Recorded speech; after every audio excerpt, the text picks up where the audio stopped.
BRS కు big shock. CM Revanth Reddy సమక్షంలో కాంగ్రెస్ లో చేరిన 6 ఎమ్మెల్సీలు. బడ్జెట్ లో ఏపీకి నిధులు కేటాయించాలి. ప్రధాని మోదీతో చంద్రబాబు సమావేశం. విభజన సమస్యల పరిష్కారం కోసం చొరవ తీసుకోవాలన్న రేవంత్ రెడ్డి. రాష్ట్ర ప్రయోజనాల కోసమే మోదీ అమిత్ షాను కలిశామన్న భట్టి.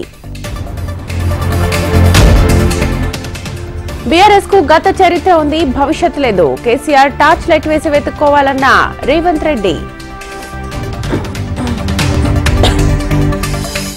బీఆర్ఎస్ దేశానికి ఆదర్శ పాలన అందించింది. కార్యకర్తలు అధైర్యపడొద్దన్న కేసీఆర్. ఇద్దరు ముఖ్యమంత్రులు కలిస్తే మంచిదే.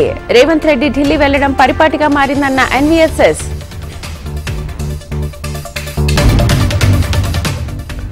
ఫోన్ ట్యాపింగ్ కేసులో కీలక పరిణామం.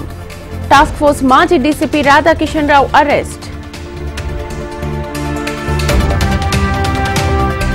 గుంతకల్లు రైల్వే డిఆర్ఎం ఆఫీసులో సిబిఐ దాడులు. లంచం తీసుకుంటూ పట్టుబడ్డ 5 అధికారులు.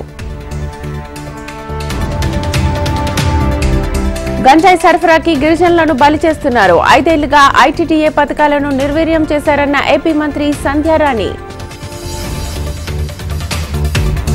గత ప్రభుత్వం యూడీఏ నిధులను దారి మళ్లించింది. అక్రమాలపై చర్యలు తీసుకుంటామన్న మంత్రి నారాయణ. ప్రభుత్వ రికార్డుల దగ్ధంపై deputy CM Pawan serious.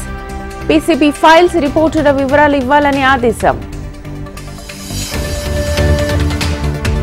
Jagan అరాచక పాలనలో రైతులు చితికిపోయారు. అక్రమాలకు పాల్పడితే వదిలేది లేదన్న మంత్రి నాదెండ్ల. కృష్ణ సినిమా తీసిన తర్వాతే అల్లూరి చరిత్ర అందరికీ తెలిసింది. అల్లూరిని స్ఫూర్తిగా తీసుకుని ముందుకెళ్లాలన్న అయ్యన్న. పిన్నెల్లిపై అక్రమ కేసులు పెట్టి అరెస్ట్ చేశారు. రాష్ట్రాన్ని రావణ కాష్టం చేస్తున్నారన్న వైఎస్ జగన్. వైసీపీ 5 ఏళ్లు ఉంటుందో లేదో చూసుకో. సీఐపై హత్యాయత్నం చేస్తే తప్పు కాదా అన్న సోమిరెడ్డి. శ్రీకాకుళం జిల్లాలో క్షుద్ర పూజలు కలకలం. కొత్తూరులో ఓ ఇంటి ముందు నిమ్మకాయలు, పసుపు, కుంకుమ. రాజ్యాంగ స్ఫూర్తిని కాపాడడంలో రాహుల్ గాంధీ విఫలం. కాంగ్రెస్ లో చేరిన ఎమ్మెల్యేలతో రాజీనామాలు చేయించాలన్న కేటీఆర్. మహబూబ్ నగర్ జిల్లా అభివృద్ధికి రేవంత్ బాధ్యత తీసుకోవాలి. సహాయ సహకారాలు అందిస్తామన్న డీకే అరుణ.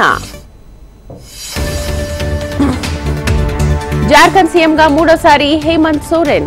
5 నెలల జైలు జీవితం తర్వాత మళ్లీ పగ్గాలు. ఢిల్లీలోని జీటీబీ నగర్ లో పర్యటించిన విపక్ష నేత. రోజువారీ కూలీలను కలిసి సమస్యలు తెలుసుకున్న రాహుల్.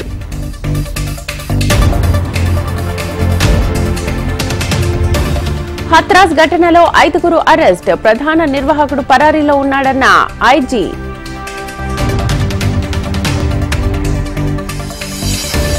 స్వదేశానికి చేరుకున్న టీమిండియా. రోహిత్ సేనను అభినందించిన ప్రధాని మోదీ.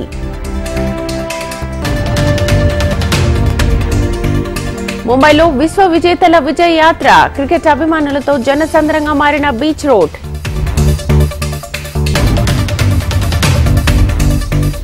వాంఖడే స్టేడియంలో టీమిండియాకు సన్మానం. 125 కోట్ల నగదు బహుమతి అందజేసిన బీసీసీఐ.